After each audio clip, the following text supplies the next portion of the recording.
The name Clement Clark Moore means very little to anyone these days, unless you happen to be a poet or a scholar of Greek and Roman history.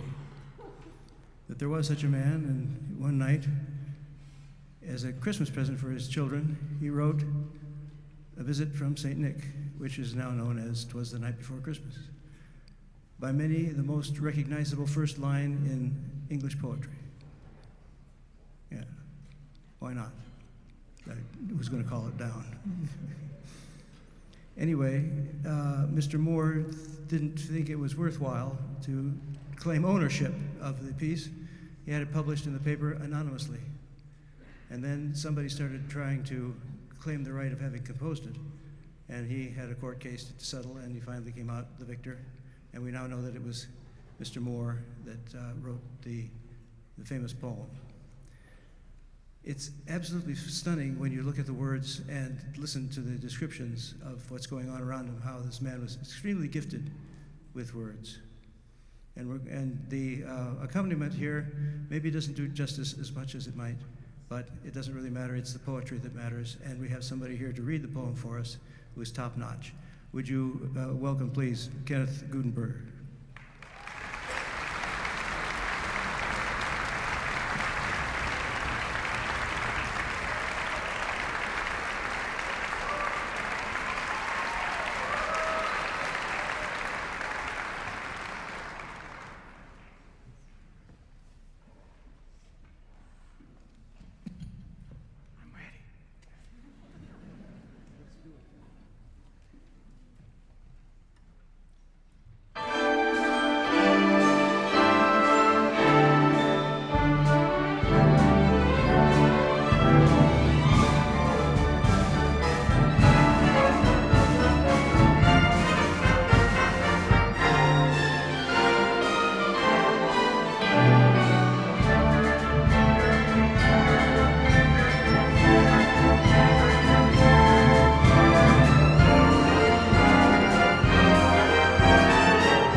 Before Christmas, when all through the house, not a creature was stirring, not even a mouse.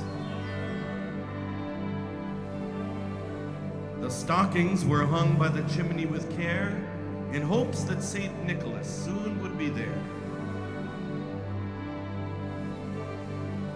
The children were nestled all snug in their beds, while visions of sugar plums danced in their heads.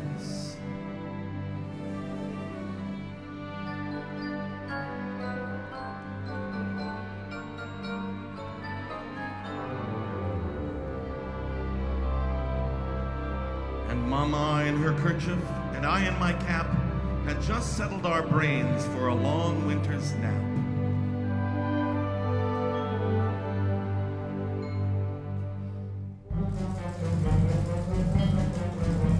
When out on the lawn there arose such a clatter, I sprang from my bed to see what was the matter.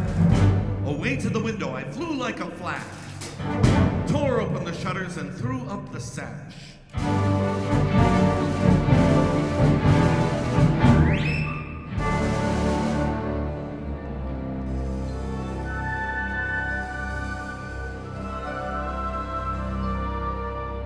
The moon on the breast of the new fallen snow gave the luster of midday to objects below, when what to my wondering eyes should appear but a miniature sleigh and 8 tiny reindeer, with a little old driver, so lively and quick, I knew in a moment it must be Saint Nick.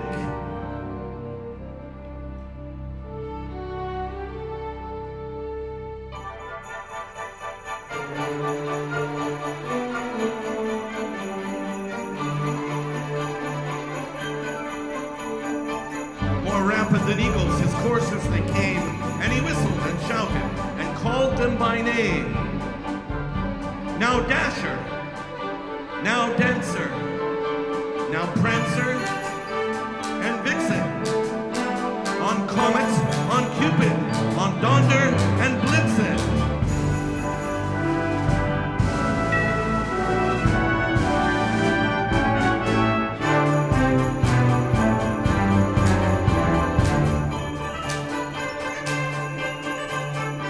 To the top of the porch, to the top of the wall. Now dash away, dash away, dash away all.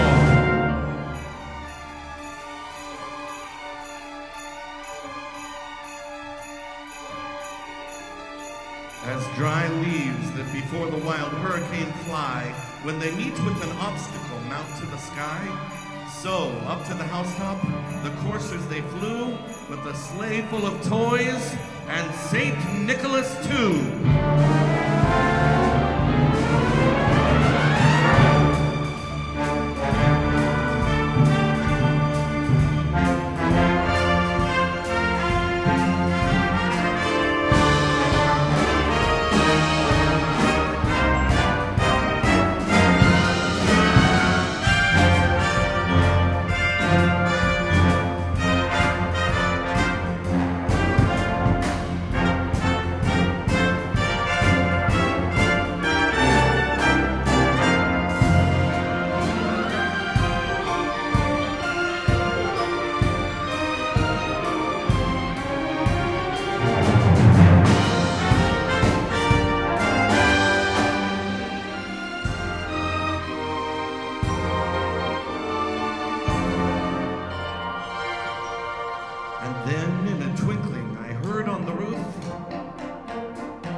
As I drew in my head and was turning around, down the chimney St. Nicholas came with a bound.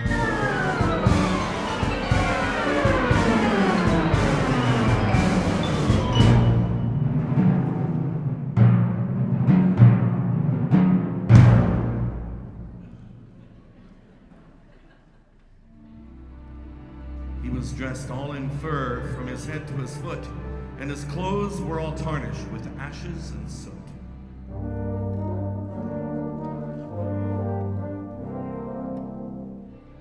A bundle of toys he had flung on his back,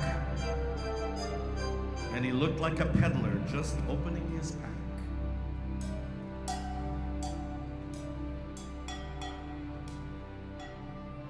His eyes, how they twinkled. His dimples, how merry. His cheeks were like roses. His nose like a cherry.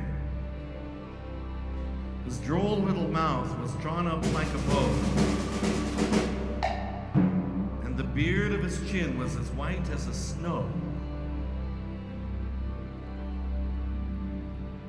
The stump of a pipe he held tight in his teeth.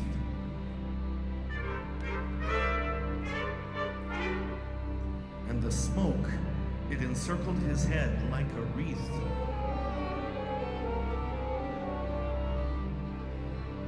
He had a broad face and a little round belly that shook when he laughed like a bowl full of jelly.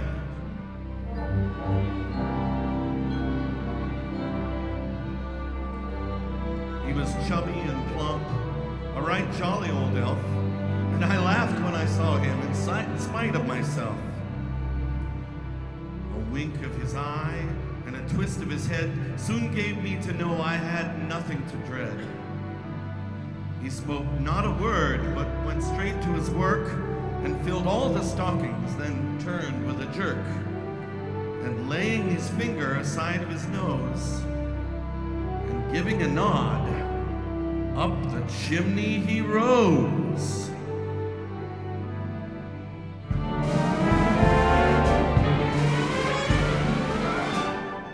He sprang to his sleigh, to his team gave a whistle, and away they all flew like the down of a thistle.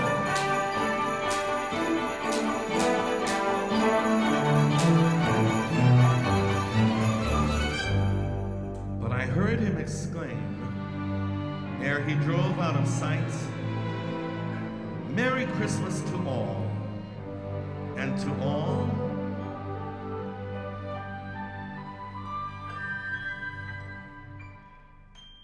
a good night.